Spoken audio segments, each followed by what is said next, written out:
자, 오늘은 우리 기독교인들에게 뿐만 아니라 세상에 있는 모든 사람들에게 가장 중요한 것, 그 가장 중요한 것에 대해서 우리 함께 말씀을 나누려고 합니다.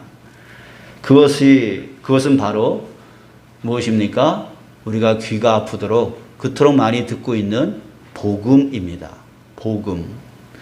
그래서 이번 10월 한 달간 우리가 이 복음에 대해서 다시 한번 생각하고 이 복음을 우리 마음 가운데 다시 한번 받아들일 수 있는 그런 시간들이 되어지기를 축복합니다.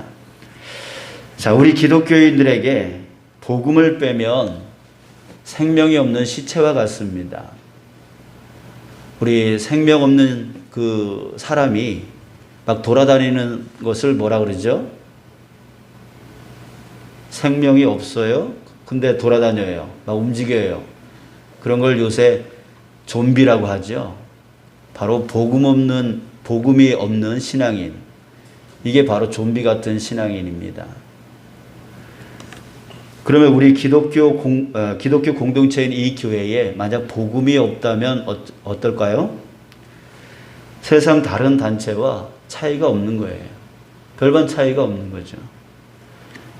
교회라고도 할 수 없는 것이에요. 복음이 없다면. 그럴 정도로요, 복음은 내가 기독교인임을, 또한 이 교회가 기독교 공동체임을 정의할 수 있게 만드는 것, 그게 바로 복음이라고 하는 거예요. 또 하나님이 왜 나에게 내가 너를 구속하였고 내가 너를 지명하여 불렀나니 너는 내 것이라, 왜 이런 말씀을 하십니까? 또 왜 하나님께서 내가 내 눈에 보배롭고 존귀한 자다 그렇게 말씀하시면서 네가 보배롭고 존귀한 자이기 때문에 내가 네가 물속에 있을지라도 함께 할 거고, 강을 건널 때는 물이 침몰하지 못하게 할 거고, 불 속에 있을 때 너를 타지도 않고 사르지도 못하게 내가 할 거야. 왜 이런 말씀을 하십니까? 왜 이렇게 해주시겠다라고 말하는 거예요? 그 이유는 하나입니다. 바로 복음 때문입니다. 지금 저는 여러분들에게 우리 자신에게 복음이 얼마나 중요한 것인지에 대해서 지금 말씀드리려고 하는 거예요. 여러분들, 달리기 선수가 아무리 잘 달려서 열심히 달려서 그 결승점에 1등으로 들어갔다 할지라도요, 이 사람은 탈락될 수가 있습니다. 왜 그럴까요? 부정 출발을 하면 탈락입니다. 아무리 열심히 달려서 빨리 달려서 1등 그 결승점에 제일 먼저 들어가더라도요, 출발점, 그 출발점에서 출발하지 않으면, 시작하지 않으면 탈락인 거예요. 여러분들, 우리 신앙에 출발점이 있습니다. 그게 바로 복음이라고 하는 거예요. 복음이 우리의 신앙의 출발점이에요.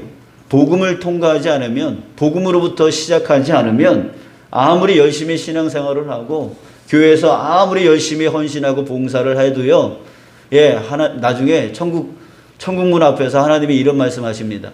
야, 나는 도대체 네가 누군지 모르겠다. 이런 말 들을 수 있습니다. 직분이 소용이 없습니다.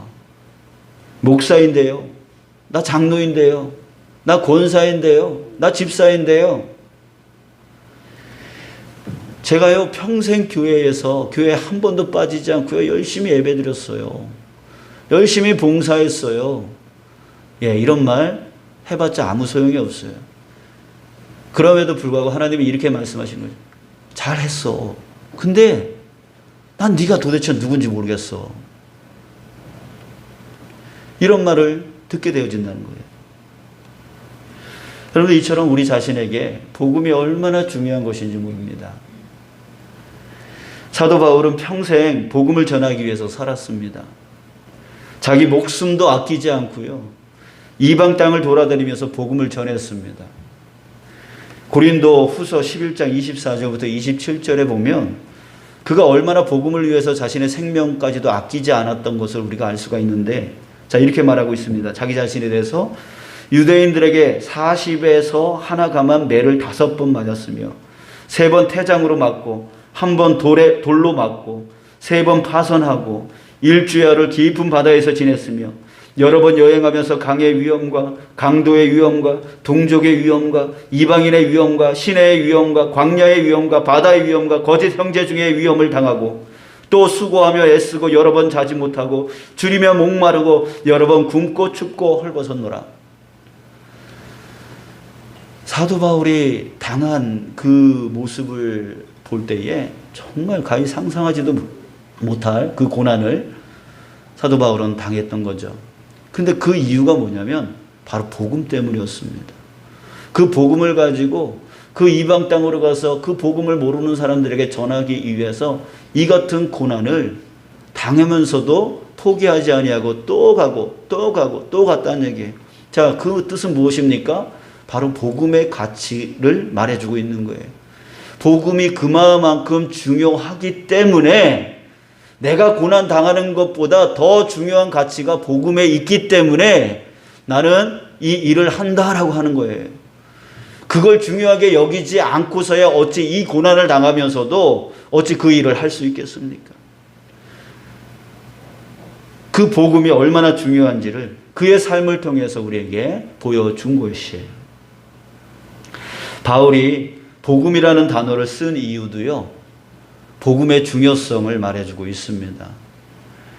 사실 복음이라고 하는 이 단어는 아무나 사용할 수 있는 단어가 아니었어요. 당시에 아무나 사용할 수 있는 단어가 아니었어요. 일반 사람들이 사용할 수 있는 단어가 아니에요. 금기어예요. 왜냐하면 이 복음이라고 하는 헬라어, 유앙겔리온이라고 하는 이 단어는 당시에 로마 황제만 사용할 수 있는 단어였다고 합니다. 로마 황제가 전쟁터에 나가서 전쟁에서 승리했을 때 그 승리를 전할 때에 기쁜 소식입니다 라고 하면서 복음을 외쳤어요. 그때 외쳤던 단어가 복음이에요. 그리고 황제에 관련된 생일날이나 등등의 여러 가지 날들, 우리 북한을 생각하면 좀 될 것 같아요. 무슨 김일성 생일날, 김정일 생일날 이런 식으로 그 날, 또 그 사람의 이름 김일성, 김정일 그 이름도 쓰지 못하게 하잖아요. 이 로마 시대가 바로 황제에 관련된 그 소식들, 이것을 사용할 때만 복음이라는 이 유앙겔리온이라고 하는 이 단어를 썼던 것이에요. 만약에 일반 사람이 이 유앙겔리온이라고 하는 이 단어를 사용하면 어떻게 될까요? 죽음인 거죠. 자, 그렇다면 지금 사도 바울이 유앙겔리온이라고 하는 이 복음의 단어를 지금 사용하고 있단 말이죠. 자, 그랬을 때 사도 바울은요, 죽음을 당할 수도 있었다라고 하는 상황인 거예요. 자, 그럼에도 불구하고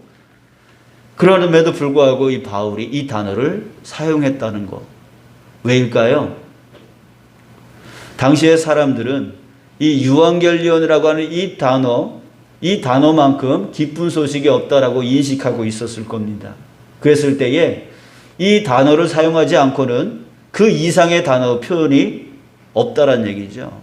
그래서 사도 바울은 이 유앙겔리온이라고 하는 이 단어를 사용할 수밖에 없었던 거예요. 왜요?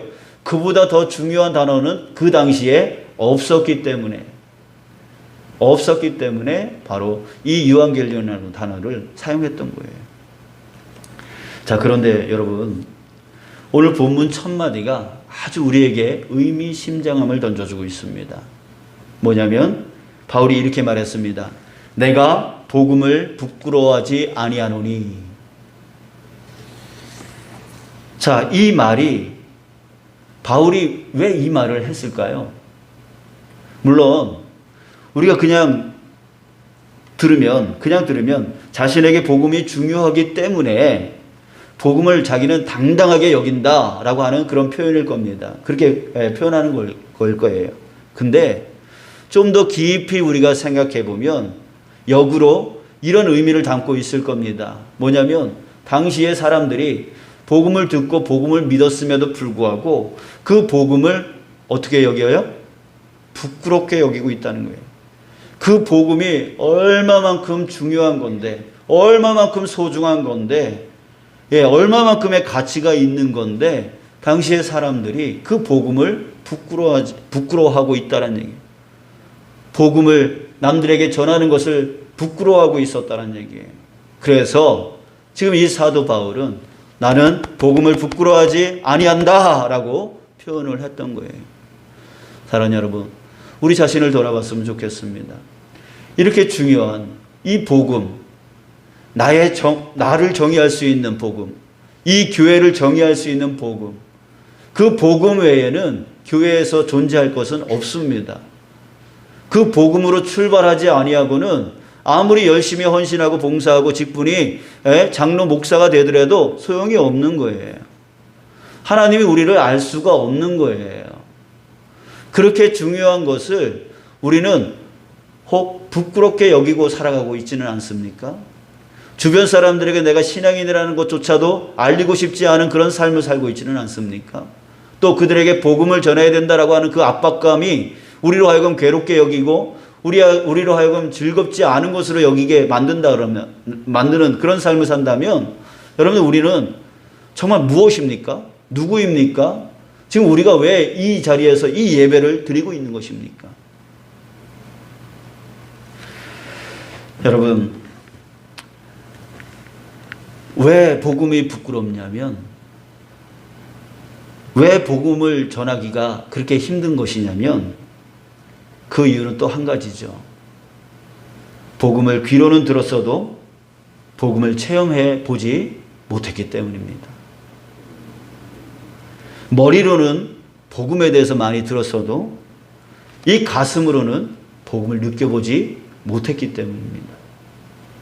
그래서 복음이 얼마나 중요한지를 머리로는 아는데 이 가슴으로는 알지 못하기 때문에 이 복음이 진짜 무엇인지를 모르는 것이죠. 그래서 복음이 부끄러운 거예요. 내 가족에게 전하기가 부끄럽고 내 이웃에게 전하기가 부끄러워지는 거예요. 모르기 때문에. 여러분, 그러나 바울은 알았습니다. 예, 바울은 알았어요. 그 복음이 얼마나 중요한지를 알았어요. 그 이유가 바로 본인 자신이 복음을 체험했기 때문이었습니다. 바울은 본문에서 또 이렇게 말합니다. 이 복음은 모든 믿는 자에게 구원을 주시는 하나님의 능력이 됨이라. 자, 이렇게 말할 수 있었던 이유가 바로 자기 자신이 복음을 체험했기 때문이라는 거 하는 거죠. 예, 복음이 하나님의 능력이라고 말하고 있습니다. 어떤 능력이냐면 모든 믿는 자에게 구원을 주는 능력이다. 이 복음이 바로 모든 믿는 자에게 구원을 주는 능력이다. 이렇게 말하고 있어요. 모든 믿는 자에게라고 하는 이 말은 바로 바울 자신 때문에 쓴 것 같아요. 왜요? 어떤 자격 조건이 있는 자만 구원을 받는 게 아니라 모든 믿는 자, 어떤 자라도, 자기 같은 자라도 구원받을 수 있다라고 하는 것을 본인이 체험했기 때문에 이 말을 쓴 것 같아요. 여러분들, 사도 바울은요, 디모데전서 1장 15절에 자기 자신에 대해서 이렇게 표현했습니다. 나는 죄인 중에 괴수니라. 죄인 중에 최고의 괴수였다라고 말하고 있습니다. 예, 그도 그럴 것이 자기 자신은요, 도저히 구원받을 만한 자격이 없는 자였었습니다. 왜냐하면 하나님을 믿는다고 하면서 하나님이 보내주신 그리스도도 알지 못했고 또 그걸 믿는 사람들을 붙잡아다가 죽이려고 했던 사람이 자기 자신이었습니다. 스데반이 돌에 맞아 죽을 때에 그 앞에서 그 옷을 맡은 자라고 했습니다. 거기서 고개를 끄덕이며 저건 죽어도 마땅해! 라고 그렇게 떠들고 있었던 사람이 바로 바울이었다는 말이죠. 그래서 자기 자신은 죄인 중에 괴수다 라고 하면서 자기는 구원받을 만한 자격이 없는 자다 라고 생각을 했던 거죠. 그런데 예수님이 자기 자신에게 오신 거예요.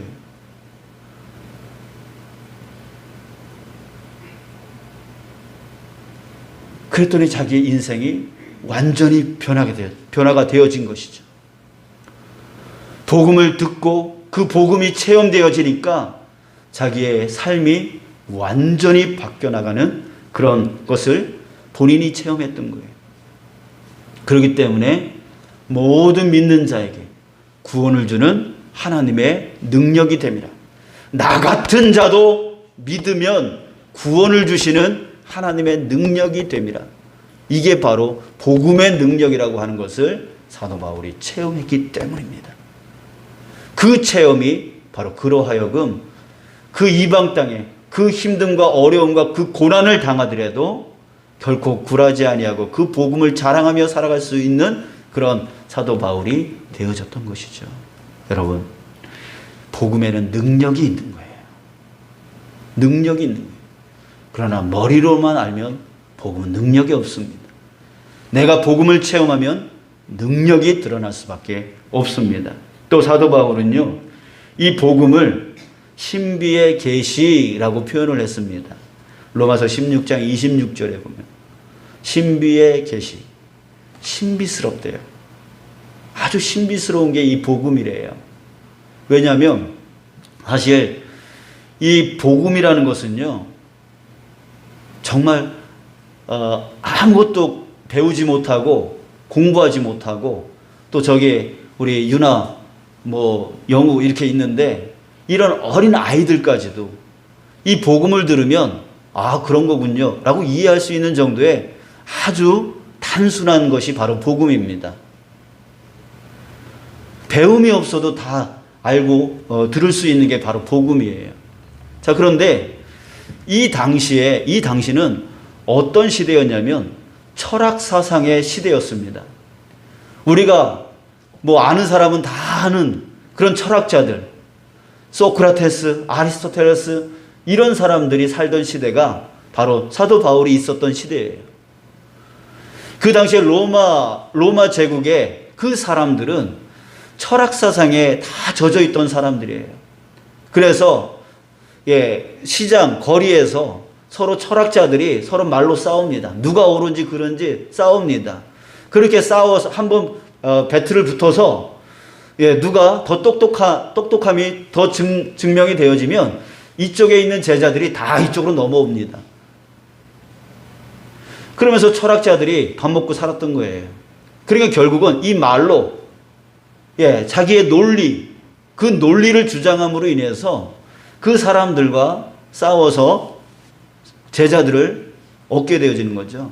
그러면 제자들이 와서 자기를 섬기거나 아니면은 공부하는 돈을 갖고 오잖아요. 그걸로 먹고 살았던 게 바로 철학자들이었어요. 그랬을 때 여러분, 그 당시의 철학자들이 얼마나 똑똑해야 되겠습니까? 그 논리. 그래서요, 반대로 사도 바울은요, 항상 이런 꼬리가 붙어 다녔어요. 저 사람은 글은 잘 쓰는데 말은 못한다. 이런 꼬리가 계속 달라붙어 다녔어요. 그래서 사도가 맞냐 아니냐 이런 의심까지도 들 정도로 그렇게 말주변이 없었던 사람으로 우리는 알고 있습니다. 자, 그런데요, 왜 말주변이 없겠어요? 사도 바울이 어떤 사람인데요? 어떤 공부를 했던 사람인데요? 모든 율법을 꿰고 당시에 우리 서울대학교 그 이상, 하버드대학교 이상 되어지는 그런 학교도 졸업한 사람이고 히브리인 중에 히브리인이라고 자기가 표현하고 있습니다. 그런 사람이 어떻게 자기의 논리를 자기가 펼 수 없는 그런 무능력한 사람이었겠어요. 근데 왜 그런 꼬리가 달라붙어 있냐면 복음이요, 너무 단순한 거예요. 복음이 오히려 그 철학 사상에 비하면 아무것도 아닌 거예요. 너무 허접해 보이는 거예요. 그래서 사도 바울이 말하는 게 너무나 허접해 보이니까 저건 말도 안 되는 소리 같이 들리니까 사람들이 계속 의심을 하는 거죠. 그런데 놀라운 것은 뭐냐면 사도 바울이 아까 뭐라 그랬어요? 이 복음이 신비의 계시, 신비의 계시라고 했어요.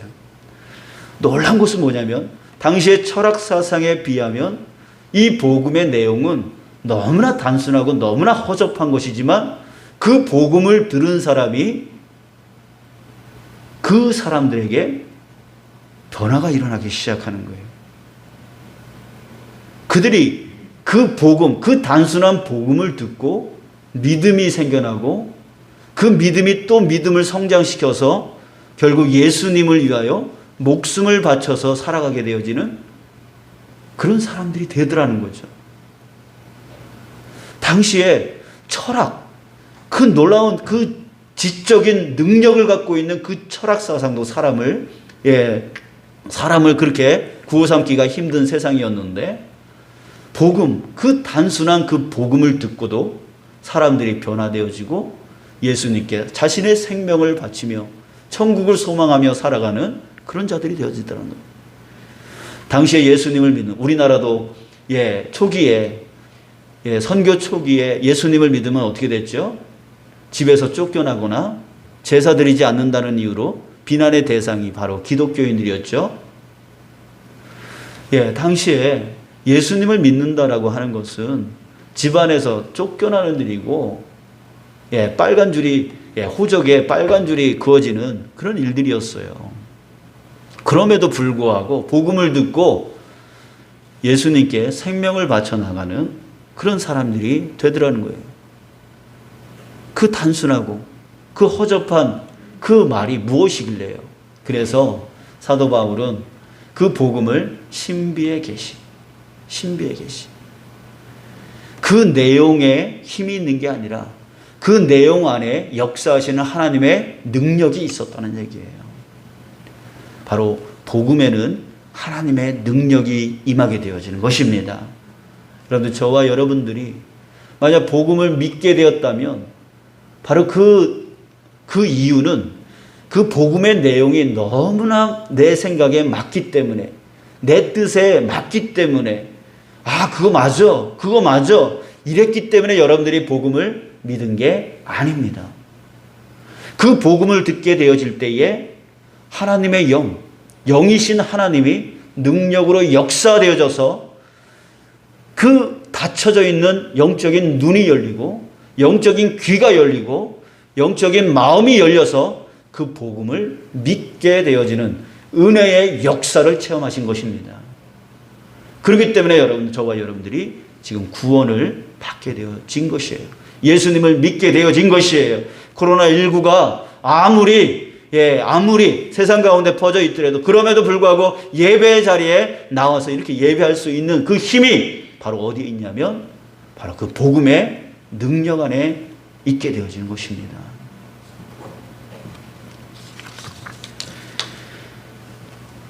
여러분들, 참으로 신비한 것, 그것이 바로 복음이라고 하는 것입니다. 사도 바울이 아무리 고난스럽고 아무리 힘들어도 그럼에도 불구하고 또 나아가 복음을 전할 수 있는 그 힘을 주는 게 바로 복음의 능력이라고 하는 거예요. 또한 저와 여러분들이 이 복음을 듣고 믿고 이 구원함을 받는 이 삶을 살아가는 것, 이것이 바로 복음의 능력이라고 하는 거예요. 이것은 머리로 아는 것이 아닙니다. 우리의 삶으로 체험하는 것입니다. 체험할 때에 우리는 복음을 부끄러워하지 아니하고 복음을 자랑하며 살아갈 수 있는 그 삶을 살 수 있게 되어지는 것이에요. 자, 사랑하는 여러분, 오늘 저와 여러분들이 정말 이거 하나만은 깨닫고 가기를 원합니다. 복음이 중요한 것이구나. 정말 복음이 중요한 것이구나. 이거 하나만은 우리가 깨닫고 돌아갔으면 좋겠고, 우리 안에 한 가지의 의문을 품고 나갔으면 좋겠습니다. 그러면 나는 그 복음을 체험한 자인가? 라고 하는 의문을 품고 나갔으면 좋겠어요. 그래서 우리 이번 한 달 동안에 정말 그것을 고민하여 살아갈 수 있는 그런 저와 여러분들 되시길 축복합니다. 여러분들, 왜요? 여러분들, 우리가 지금 아무리 예배를 잘 드려도, 우리가 아무리 봉사 헌신을 열심히 해도, 아무리 내가 목사이고 장로이고 권사이고 집사이고 그런 직분을 받는다 할지라도, 여러분들, 출발점이 잘못되어지면 난 네가 누군지 모르겠다, 이 소리 들을 수밖에 없는 거예요. 그냥 종교인인 거예요. 사랑하는 여러분, 저와 여러분들이 정말 복음을 온전히 알고, 그 복음을 내가 지금 처음에는 알았는데 지금 잃어버렸다면 다시금 그 복음을 붙들 수 있는 저와 여러분들 되어질 축복합니다.